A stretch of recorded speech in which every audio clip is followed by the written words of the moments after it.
Hey guys, I'm gonna tell you all what happened here and what's going on. So the 26th of last month, which was a Sunday, I was sitting home sick. Me, Brandon, Ivan, and a buddy of mine named Dean. Um, Dean was in the house helping me wash the dishes because I couldn't even walk. Anyway, we had a knock at the door by Largo Police.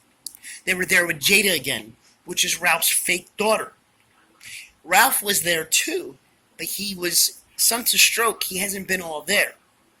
Anyway, make a long story short, I told the police they can't come in with Jada. They have no reason to, and I shut the door in their face.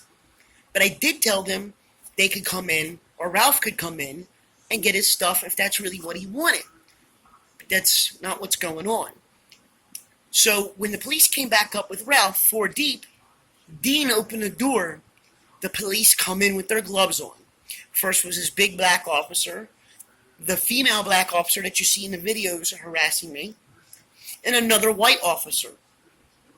I'm sitting on the couch. As you all know, I'm disabled and I have a hard time walking and getting up and all that. The officer tells me, get up and go over there. I said, don't tell me what to do in my house. About as time as I said that, he started punching me in my head. Pow, pow, just multiple shots to my head. I had bruise on my face in the jail. My head was all lumped up.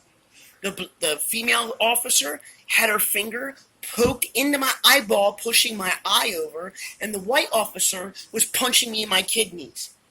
I took the jail where they put me in the psych ward. We don't see nobody, talk to nobody, and let me heal. They did not take me to medical. Now, 24 days I sat in maximum security. They charged me with battery on a Leo, which is a third-degree felony. They charged me with another battery on a Leo. And they charged me with resisting with violence. 3 third-degree felonies. So, now, 24 days later, I get let go from jail. The state's attorney drops the charges. And I go back to the house. The house is destroyed. Brandon, my so-called friend, has stolen all my stuff. My cell phone, my main bicycle was chopped up into parts. The other bike that I got, Ivan, was part of company bikes. And Brandon's bike that was part of company's bikes. I grabbed what I could of my belongings. They stole mostly all my modeling stuff, makeup, outfits, things like that. They stole whatever they could. They broke a bunch of stuff. The house is trashed. I grabbed the bike, I grabbed my backpack, and I left. And now I'm nowhere near Largo. This is what's going on. Jada told the police that I was just some vagrant in the house. When I told the cop, don't tell me what to do in my place, he started repeating, this isn't your place, and started punching me in the head. Well, that's funny, officer. I've lived there for over a year and a half with Ralph, my partner.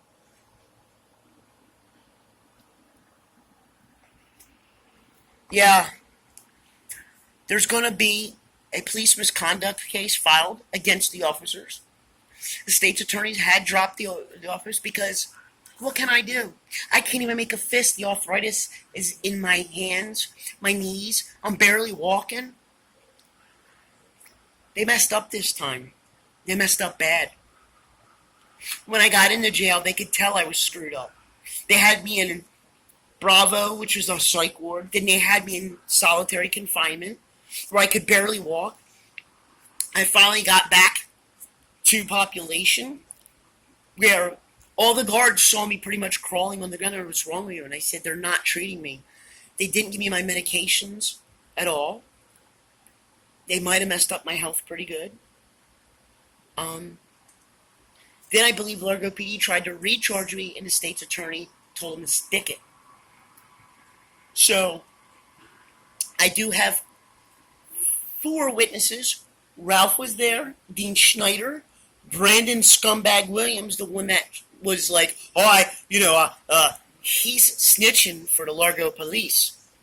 Then Jada herself saw it. So I'm hoping people decide to start telling the truth on what things really happened, because guess what? I'm on the upside now. Yeah, you might have stole all my belongings. Yeah, you stole my cell phone. Yeah, you did a lot of dirty things to me. I placed a restraining order on Brandon. We go this week. That will be handled. Brandon's a real scumbag. He's been the one causing the problems. He's been the drug addict. He's been the one selling. He has been the one causing all my problems. He's been the one behind my back telling people different stories. This whole time I was trying to figure out what was going on, and I realize now who it was. Brandon was trying to replace me. He thinks that he gets me out of the way. He's Brandon, or he's Ralph's. Ralph will, he'll get that. That ain't what it was. Kerry, Pastor Kerry, or Minister Kerry can tell you that. Mostly everybody can tell you that. Ralph is not at fault for any of this stuff. Jada's just being dirty, hungry. She was not supposed to get the place until Ralph passed away. But he didn't. And so she thinks she owns the place because she wants to sell it. So now she's personally trying to sue me. And she filled out the paperwork saying that I was just a vagrant in the house. Nothing to do with Ralph. Me and Ralph had a verbal agreement that I lived there. Everybody knows this. Everybody knows that my disability case is going there. Everybody knows I've lived there for almost a year and a half. Everybody knows he brought me my laptop. Everybody knows he helped me build my company. So, let's just say, God bless. Things are really going to go good in my way. And those who have been lying this time are about to see that God works in mysterious ways. And you just messed with one of his angels? I ain't got to do nothing. I'm going to sit right back, disappear, and God is going to destroy you all. All of you are going to pay a bad price for this. And I'm going to smile. Because by next year, I'm going to have a new teeth. I'm going to have a nice car. I'm going to have a nice bike. I'm going to have a nice place. And I thank you all for doing this. I went through a lot of pain and suffering in my life. Now maybe I'm going to be able to take care of my children. Thank you, Largo PD. $5 million is going to be nice.